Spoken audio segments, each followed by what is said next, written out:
Gold ബിസിനസ്സിൻ്റെ അവസരത്തെക്കുറിച്ച് അറിയാനായിട്ട് എൻ്റെ അടുത്ത് ആളുകൾ വരാറുണ്ട്, വിളിക്കാറുണ്ട്, മെസ്സേജ് ചെയ്യാറുണ്ട്.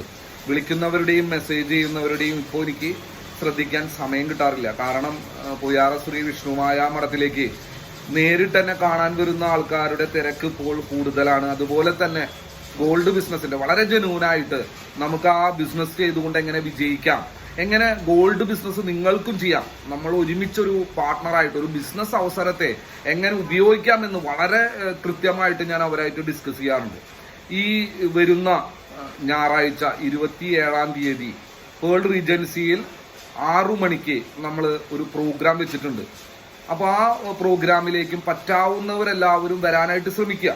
പിന്നെ ഈ ഓപ്പർച്യൂണിറ്റിയെ കുറിച്ച് വ്യക്തമായിട്ട് എനിക്ക് പറയാനുള്ളത്, ഇപ്പോൾ മാർക്കറ്റിൽ കാണുന്ന പലതരത്തിലുള്ള ബിസിനസ് അവസരങ്ങൾ എങ്ങനെയാണ്, മാസം 5%, മാസം 10%, മാസം 15%, ഡെയിലി 1%, അങ്ങനെയൊക്കെ കിട്ടുന്ന ഒരുപാട് ബിസിനസ് അവസരങ്ങളെ കുറിച്ച് പറയുകയും അതിലേക്ക് നമ്മൾ കഷ്ടപ്പെട്ടുണ്ടാക്കിയ സമ്പാദ്യം കൊണ്ട് ആളുകൾ കൊടുക്കുകയും അതിന്റെ ഭാഗമായിട്ട് നല്ലൊരു ഓപ്പർച്യൂണിറ്റി ആണ് എന്നൊരു തോന്നലിൽ മറ്റുള്ളവരിലേക്ക് അത് പറഞ്ഞു കൊടുക്കുകയും ചെയ്യുന്ന ഒരു സാഹചര്യമാണ് നമ്മൾ കാണുന്നത്.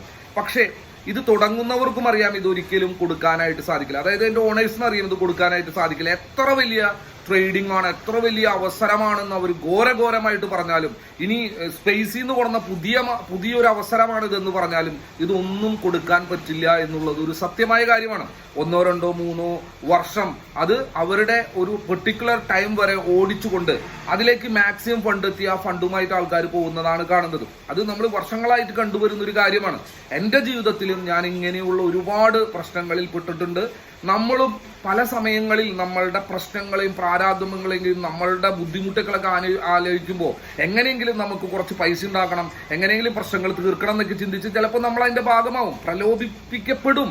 അത് സ്വാഭാവികമാണ്. അത് ആരുടെയും കുറ്റമൊന്നുമല്ല. എല്ലാവർക്കും ജീവിതത്തിൽ ഒരു മാറ്റം ഉണ്ടാവണം, പണം ഉണ്ടാക്കണം, പ്രശ്നങ്ങൾ തീർക്കണം എന്നൊക്കെ എല്ലാവർക്കും ആഗ്രഹം ഉണ്ടാവും. പക്ഷേ അവിടെ എന്താ പ്രശ്നം എന്ന് വെച്ചാൽ നമ്മൾ കഷ്ടപ്പെട്ട് 5-10 വർഷം കൊണ്ട് ഉണ്ടാക്കിയ സമ്പാദ്യമായിരിക്കും 1, 2, 3 മാസം കൊണ്ട് കൂടുതൽ കിട്ടുന്ന വെച്ചിട്ട് നഷ്ടപ്പെടുന്നത്. അപ്പോൾ ഇനി ആ സമ്പാദ്യം ഉണ്ടാക്കണമെങ്കിൽ വീണ്ടും 10 വർഷം എടുക്കുക എന്ന് പറഞ്ഞാൽ പ്രാക്ടിക്കലി പോസിബിൾ അല്ല. അതിലൂടെ ഒരു നഷ്ടം വരുന്നു. രണ്ടാമത്തെ നഷ്ടം എന്താ, നമ്മളുടെ വേണ്ടപ്പെട്ട ബന്ധങ്ങളിലേക്കാവും നമ്മൾ പറഞ്ഞ് വിശ്വസിച്ചുകൊണ്ട് ഭാഗമാവുന്ന ആൾക്കാർ. അവരും നമ്മളെ സംബന്ധിച്ചിടത്തോളം അവരുടെ ബന്ധവും നഷ്ടപ്പെടും. അവരെ ഫേസ് ചെയ്യാൻ പറ്റാത്ത, സ്വന്തം വീടും പറമ്പും വില വിറ്റു പോയിട്ട് നാട് വിടേണ്ട അവസ്ഥ ഈ കമ്പനി ഓണർമാരെ പോലെ തന്നെ നമുക്കും വരുന്നൊരു അവസ്ഥ ഉണ്ടാവും. ഇങ്ങനെ ഒരുപാട് പ്രശ്നങ്ങൾ, നിയമപരമായ പ്രശ്നങ്ങൾ, ഇതൊക്കെ ഫേസ് ചെയ്തിട്ട് എന്താ കാര്യം നമ്മൾ പൈസ ഉണ്ടാക്കിയിട്ട് നമുക്ക് ജെന്യൂനായിട്ട് ഒരു കാര്യം ചെയ്യണു. നമ്മളുടെ ഫണ്ട് പോകാതെ നമുക്ക് അതിലൂടെ ആ ബിസിനസ് അവസരത്തിലൂടെ എങ്ങനെ നമുക്ക് സമ്പാദ്യം ഉണ്ടാക്കാം, എങ്ങനെ വരുമാനം ഉണ്ടാക്കാം, എങ്ങനെ സമാധാനമായിട്ട് കെടുക്കാം, ഇതിനെക്കുറിച്ച് മാത്രമാണ് ഞാൻ ചിന്തിക്കുന്നത്. ഇതിനെക്കുറിച്ച് മാത്രമാണ് എൻ്റെ ഓപ്പർച്യൂണിറ്റി. അതിൽ നമുക്ക് ഒരുമിച്ച് വിശ്വസ്തതയോടുകൂടി എങ്ങനെ നമുക്ക് ഗോൾഡ് ബിസിനസ് ചെയ്യാം എന്ന ഒരു അവസരമാണ് ഞാൻ ഇൻട്രൊഡ്യൂസ് ചെയ്യുന്നത്.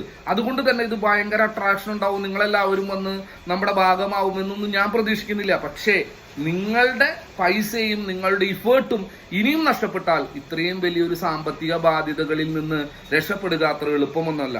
അപ്പം നമുക്ക് നല്ല രീതികളിൽ ചെയ്തുകൊണ്ട് നമുക്ക് മുന്നോട്ട് പോകാനായിട്ട് ശ്രമിക്കാം. അങ്ങനെ ആഗ്രഹിക്കുന്നവർക്ക് ഈ ഞായറാഴ്ച പേൾ റീജൻസിയിൽ 6 മണിക്ക് വന്നാൽ നമുക്ക് ഒരുമിച്ച് നേരിട്ട് സംസാരിക്കാം. പൊയ്യാറ മഠത്തിലേക്ക് വരികയാണെങ്കിൽ ഇവിടെ ഇരുന്ന് നമുക്ക് ഡിസ്കസ് ചെയ്യാം, നമുക്ക് ഒരുമിച്ച് ബിസിനസ് ചെയ്യാം. നമ്മളുടെ സമ്പത്തിനെ സൂക്ഷിക്കുകയും ആ സമ്പത്തിലൂടെ നമ്മൾക്ക് സമ്പത്ത് ഉണ്ടാക്കാൻ ശ്രമിക്കുകയും ചെയ്യുന്നതാണ് ബുദ്ധിപരമായ നീക്കം എന്നാണ് എൻ്റെ അഭിപ്രായം. താല്പര്യമുള്ളവർക്ക് ഭാഗമാവാം. എല്ലാവരും വിജയിക്കട്ടെ.